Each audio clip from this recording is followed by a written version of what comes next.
podcast. My name is Michael Duarte Panduro. I will be your host today. I am coming to you from the Solano Community College TV studio. Today I'm joined by my co-hosts Josh, Morning, and Timothy, and we'll be talking about the unspoken social contract. We will be talking about the negative impacts from not following it, the causes of why someone wouldn't follow them, and we'll be talking about solutions that we may have to this issue. So, for me, what this is really about is that moment, right? When you're driving into the grocery store, it's really busy. God forbid it's a Costco, right? So, you're turning into your spot, and there's a shopping cart sitting in your parking spot. You're already halfway turned in. You gotta get out, move the cart. People are honking at you. You gotta, it's a mess, man. The whole system falls apart. And this is how the parking lot ended up this way to begin with, right? I feel like this is the same thought pattern of leaving the cart that leads people to litter, to use their phone during the movie. I just want to dig into what this person is and why they're acting this way. Yeah, it's like the I have mine, so screw everyone else kind of mentality. Right. Mhm. That's so common. It gives them this feeling of power in a sense if they don't follow anything. Also, they just True, yeah. Yeah, it is on a theoretical level, it is very cathartic, right? I would love to just leave my cart sitting anywhere, Honestly. throw my trash out the window. Yeah, and because it gives you this perception of power, no one else will want to talk you down from it, you know? Because you just really have that don't care mentality. and also a lot of these are really fast things, so most people just won't talk to you because they don't even notice, or you're already gone by the time people notice. Or people are generally averse to confrontation, and Yeah. it's oh, it's not that big of a deal. It's kind of banal and not really worth kind of jumping in and being hey, what the heck? Don't Yeah, do that. but- This guy's also illiterate. Yeah. If you guys know any I'd be afraid. This guy's a maniac, Yeah. you know? This guy listens to his phone full volume at a restaurant. Well, that is horrifying. That is. It is kind of a Yeah. power move. Yeah, you kind of respect it. Again, that leads to We're one here of to the, be no, actually. that leads Throughout the That's whole all. podcast, we're going to be pro littering this time. Yeah, we actually fully switch. that leads to one of the negative impacts is that because it builds up all these problems, that it will lead other people, because they're not confronting the other person but rather they're maybe talking to other people about it, it'll ostracize the the person that's causing all these issues, that's not following the social contract. You know what I mean? Yeah. I feel like there are a lot of examples like that of more the shopping cart thing that kind of just ruins people's day. But I mean, there are examples of this behavior that are even dangerous, like distracted driving. Oh, yeah. And I guess a lot of people might not think of that necessarily as breaking the social contract, but you are separating yourself from society, and you are putting people at risk for a reason that doesn't even really matter that much. I mean, according to the California Office of Traffic Safety, their website, mobile devices remained the biggest distraction for drivers, and 148 people were killed in California in crashes involving a distracted driver, and that was published in 2026. This year. Yeah, so Wow. it's not even just oh, you're kind of ruining the vibe by kind of ruining people's day of being oh, I'm gonna leave the shopping cart. It can have a lot of immediate effects, and even with the littering, it can have long lasting effects that aren't necessarily immediate. So in a research article by Elena, there are estimated to be around 50 billion pieces of trash on just the roadway. Once I was driving, I just saw a whole ass engine on the side of the road. Generally, how do you lose an engine? This stuff, it affects the local ecosystem. And to wrap it all back around, you see it. So there was this study done back in 2008 where they set up these two alleys and they had bike parking in them. In one alley, they had a sign that said no graffiti and the walls were clean. On the other, they had a sign that said no graffiti and the walls were graffitied. when the people come and park their bikes, the researchers would put on the bike a advertisement, and they recorded how many bikers threw the advertisement on the ground or pinned them to other people's bikes versus between the two alleys. The alley where there wasn't any graffiti and the social contract hadn't already been broken, that one had like a 33% rate of littering. The one with the graffiti, where people already saw that the social contract was broken, 66%. That's a lot. It's like a self-perpetuating issue, right? Yeah. Like you see all this garbage all over the side of the highway. Like, what's one more piece? Or worse, like it makes you feel more self-righteous to not use your blinker. Yeah. Look at your phone. It makes you feel like you're not even part of a society because like it doesn't even really exist to begin with, and it makes it easier for people to kind of separate themselves and do what's in their immediate like selfish interests rather than doing things that would benefit everybody, either in the long run or the immediate. Yeah, and even in an extreme sense, according to an article written by Florian Wanders called How Norm Violators Rise and Fall in the Eyes of Others, depending on how extreme their violation is, they can lead to imprisonment, like with the distracted driving and the littering and stuff like that.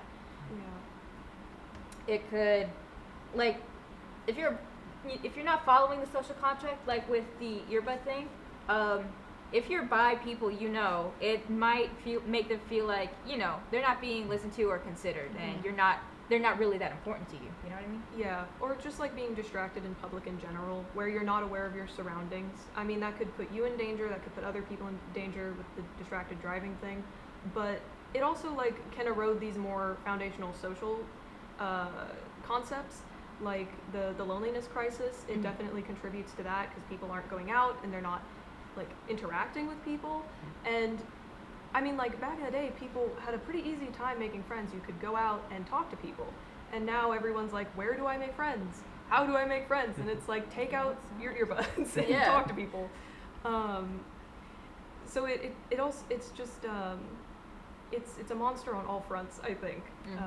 And it can also contribute to things like bigotry and xenophobia because if you're interacting with people that you would consider different from yourself, then it's very easy to humanize them when you're interacting. Whereas if you don't ever interact with them, then you're just kind of like, oh yeah, they're just like different, and then you maintain that, and that can like very easily foster a sense of like fear and panic and resentment.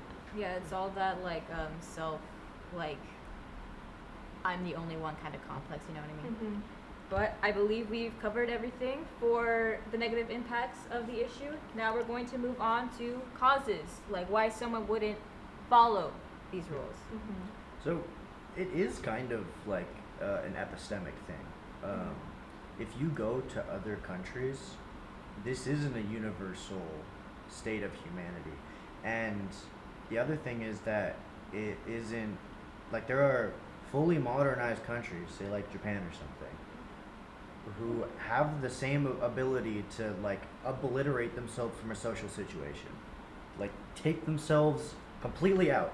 They're not to be spoken to, they're not to like pay attention or react to anything around them, fully locked in. But yet you don't see the same kind of like flagrant abuse of the social contract. I think one of the big impacts, like one of the big things that causes it is like infrastructure. I think infrastructure has so much to do with it. Like the upkeep of our cities, like you said with your study a while back with the graffiti on the walls, just keeping things clean in general has a big impact. But also the actual bones of how we construct our societies. Like in America, we're very car dependent. That's very isolating, like inherently. And with Japan, they're very walkable, and it's very easy to just go out and meet people and walk around and be social. But we don't really have that here. We have a lot of environmental barriers, and Japan is also dealing with a loneliness crisis, but that has more to do with their extreme work culture. Their environment isn't causing any impediment to that. And that reminds me of this video I saw literally this morning, I think, of these like two teenagers who, you know, don't have a car, but they still want to hang out, but they're like on the side of the road, and there was like no crossing at all, and they were just like trying to figure out when would be a good time to, you know, go across the street without getting hit by a car.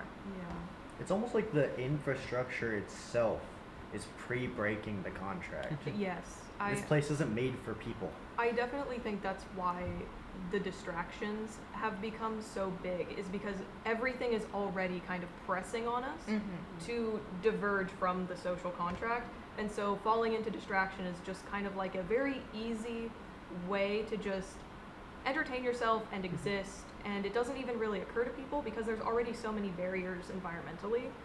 So it's like, why put in all that extra effort when I can just hang out by myself?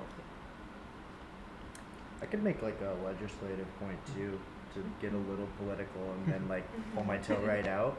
Like, we talk about this maniac litterer, but genuinely, like, in America, you could be ended in like a second for nothing, you know? Just an idiot with a gun. I just have it, right? That's not normal. That's not how other countries are. You don't just like tote your guns around. That doesn't foster a sense of community and safety and like, oh, my neighbors trust me. They feel the need to be strapped at all times. They definitely trust me. We're all looking for like the villain. Yeah. right? Yeah. I have the gun for a reason. Why? Where's the villain? Who's the villain? It's one of us, right? Yeah, I think when it comes to the unspoken contract, the reason why a lot of people don't follow it is due to the fact that it's unspoken. Like, people don't tell anyone else about like these like social issues, like put your earbuds in or like don't litter. Like, they don't really hammer it in. You know what I mean? Yeah. It's a lack of. Especially with it being so unsaid, just seeing it constantly around, whether it's other people breaking these, them just leaving carts everywhere, littering everywhere. Like this, like San Francisco, so much trash is everywhere. Like everywhere I look, there's at least like a random like big piece of garbage on the middle of the street. I do not And, like walking through San Francisco. No, it's so bad. Like, I think I was driving once when I took like the SAT, and the first thing I see was just someone taking a piss in the middle of a road. Oh, It's God. like, all right, man. I probably stepped in a few puddles Yeah. back in the day Yep. accidentally. Yeah. Gross. Yeah, I definitely agree with that. Like, I think one of the like things that kind of kneecaps the unspoken social rules is that they're unspoken, and so they're supposed to be learned by watching the people around you and by just existing in society. It's not really necessarily something you're supposed to be told. Maybe when you're like a little kid, your parents like, hey, don't litter, and then you are supposed to, in a good society, go out and not see people littering, and so that reinforces it. Yeah, we don't do that. But if that's not happening already, then people aren't going to learn it, and so it kind of just perpetuates this lack of education. Where I think, well, I will get it. I'll talk about it later when we get into the like solutions, but definitely like we need to reinforce that and kind of reinstate it, more explicitly. It's a hard one to kind of institutionalize, like the unspokenness of it. I think one way that you could start to tackle that problem is through the avenues that we do have to speak the unspoken, education.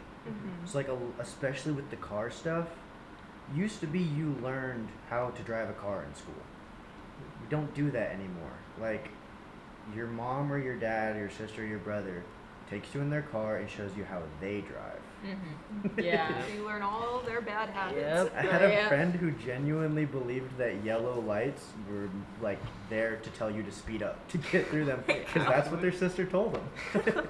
I mean, that's kind of, not to put anyone I know under the radar, but like that's just kind of what you do, I guess. It's illegal, but like if you're close, you might as well I mean, tread the line. honestly, as much as I like to disagree, yeah, I do the same, especially if I'm like right next to it, 'cause like, everyone does it. Like, sure, we're not supposed to, but like, But the literally everyone does it. The problem is that they don't know Yeah. they're not supposed to do Yeah. it. Yeah. I definitely think education, but also infrastructural changes, because the thing with the lights, there was this study done where they put timers on the lights, and if you put a timer counting down the red light until it will turn green, people run them way less, and people are more likely to stop because they have they see the timer all the time, and they're like, oh, it'll be like only just 10 seconds. I can stop for 10 seconds, it's fine. Whereas if you don't know, while you're driving, you're just kind of like, I don't know, I'm just gonna go. But if you do the inverse, then people try to speed. You like count down how long the green light's gonna be there. People start driving really recklessly. But just implementing simple things, like studying, putting resources into studying, and then implementing things like that, where we have like a countdown until the red light is over, so people feel more comfortable stopping, and just along with education, kind of changing our environment around us to incentivize better behaviors, I think would go a long way. I'm gonna go on a weird little tangent right now.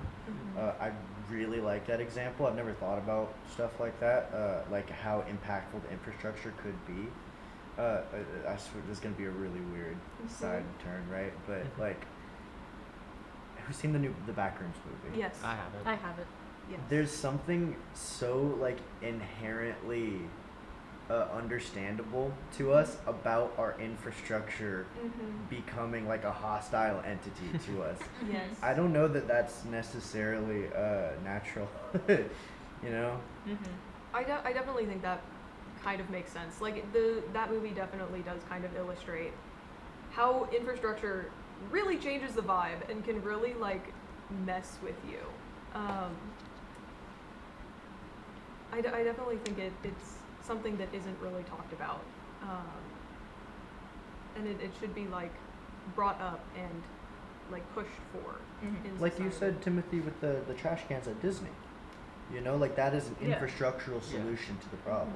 It's like, I think Walt Disney said, like, he makes sure there's at least a trash can every 30 steps, because he observed that, like, park visitors will not keep trash for any longer than 30 steps. And that's why, like, Disney, for the most part, doesn't need that much janitorial staff for, like, trash. And it still looks pretty relatively clean. I mean, when I went there, it seemed pretty clean. Yeah. You know, for how many people were there. Literally yesterday after we got Literal. literally yesterday after we got the ice cream and we went to go eat the sushi, I still had the wrapper on me the whole time until we got out into the sushi No. place, and the lady picked up like all the trash, and I was like, oh, mine too. Okay. Yeah, so like sometimes in like San Francisco when I was out with friends, I had trash. I had to just keep it in my pocket for the entire day. 'Cause I could not find a trash can for the life of me. It sucks when it's ice cream. Yeah. To bring it to like a circle to the cultural thing, like in Japan, it's normal to have like a bag. Oh, You really? keep Yeah. a bag on you to put your trash Yeah. in. Yeah, That's I think the reason, the argument from why they took the trash cans out of San Francisco is they didn't want to pay people to change them, which is unfortunate and shitty. Yeah. And we could afford to do that. Yeah. Definitely. But even if you didn't want to do that, you could do something like Japan, where there's education and sort of a cultural reform around it, where it becomes more normal to have that on your person and to expect that. I guess this is a good transition. We talked about the causes of the issue, and now we're moving on to the solutions to the issue. Yeah, so like a cultural reform in our society, we don't have, besides the education system, really a built-in mechanism to do cultural, like we can do an infrastructure change, but the mechanism of culture is very, like, by definition, out of the hands Yeah. But of people. I do think that if we, like, it won't make a big impact like anywhere near currently, but in the future, I think just being the biggest thing we can do right now is just be the change we want to see. Yeah. Whether it's like going out and like trash cleanup, just picking up more trash yourself, because that like slowly build up, and then like more people will see, wow, this place looks actually not bad. Maybe I don't want to ruin this. I would say a big part in, starting to follow the social contract would be to put yourself in the positions of others. Let's bring it back to the earbud issue. Would you want to be watching something like serious and profound while having your kid watching TikTok at like full volume the entire time? You wouldn't. So you'd probably want to invest in some earbuds. Or having your kid cross the street with earbuds in. There's a time and a place for the earbuds. There's a you time know? and place for the earbuds, exactly. That, or leave the room. If you don't like having earbuds in, don't put them in. Go to your room or something. That, at the very least, lower your volume. Yeah. So I'm an EMT and we're paired up in partners, right? And there is this one dude who would constantly, older guy, really sweet dude, but he would constantly scroll Facebook in the rig, and like you can't go anywhere, you can't. And I remember his partner would do shifts with me, and talk to me about it, and we'd like formulate ways that she could like subtly get him to see. And I remember finally just being like, I'm just gonna tell him. And you know what? Now he has these earbuds that he always wears around his ears, and he looks rad. He looks really cool with his little high-tech earphones. Exactly. You know? That goes into the other point, communication. You want to communicate Yeah. to these people. These are unspoken rules. They may not know these rules, so you want to tell them the rules. Tell them it's making you uncomfortable. Tell them you're not feeling that important. Tell them it's annoying. Yeah. Like, Tell them the impacts of like littering, for example. exactly. It's like so much trash gets down into like the rivers, waterways. It's a whole mess. If one person is doing it, everyone is Yeah. doing it. Don't be part of Yeah. that. Yeah. Break the chain. Exactly. Yeah, I definitely, I think education can go a long way, and it Mhm. also is very useful for getting people more accustomed to and more open to wanting these infrastructural changes. Because if we were going to do anything like that, that's something that people would vote on. That's something that we would need people to generally agree to. And utilizing education is a good way to be like, hey, this is important and you should care about it. So when this, if this ever comes up, like, yeah, yeah, we want to improve things. Because we need all of these solutions to work together to sort of reshape how our society functions right now, because it doesn't really. Because our infrastructure our behavior is very shaped by our environment, Mm-hmm. and while education been doesn't saying have, this. I've been saying this. yeah. Well, that's something I'm a psychology major. That's something we talk about a lot in psychology, is how much we're affected by our environment, and it's Mhm. way more than people would probably feel comfortable admitting or learning about. Mm-hmm. It's a lot, and while education doesn't have that sort of grip over our culture, and we can't really educate our way out of culture, infrastructure definitely could change those behaviors, which then change how people think and change the way that our culture works. Mm-hmm. And if you are a violator, if you are a Feel bad. violator, feel bad. Feel guilty. But if you Do aren't better. aware that you're a violator, ask questions. If if you feel like you're making someone uncomfortable, if you're doing something that is this hurting them in some way, am I hurting other people in some way? Is someone talking crap about me? Ask questions. Ask them what you're doing wrong, how you can fix it, all that stuff. Because, as we've said before, this gives people like a power complex feeling, makes them feel like up there on the top. So people feel nervous to Yeah. confront them. So you got to be the Mhm. one to push the conversation sometimes. I think it's time. I hope you guys support me in this, but I'm coming out as a Well. violator.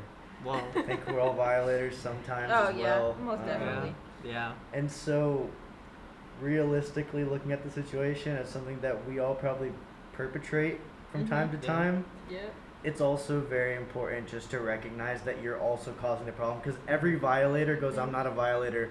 Look at that guy. Look Yeah. at that guy. That guy is really He's doing it." way worse. Yeah. A lot of pointing fingers. But you Yeah. create that. Like, you Mhm. normalize.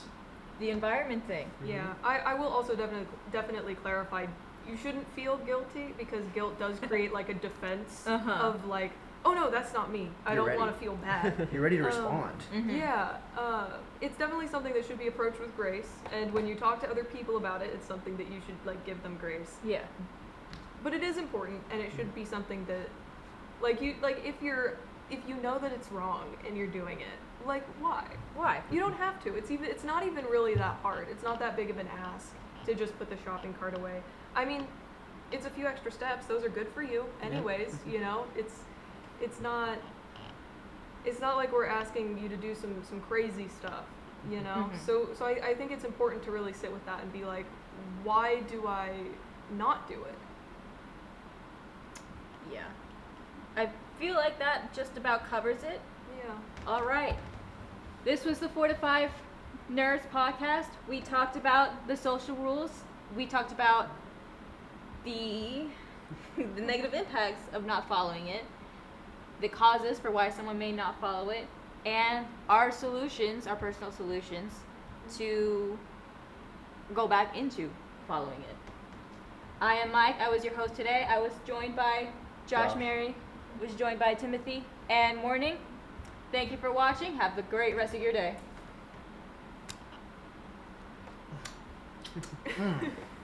Leave that in.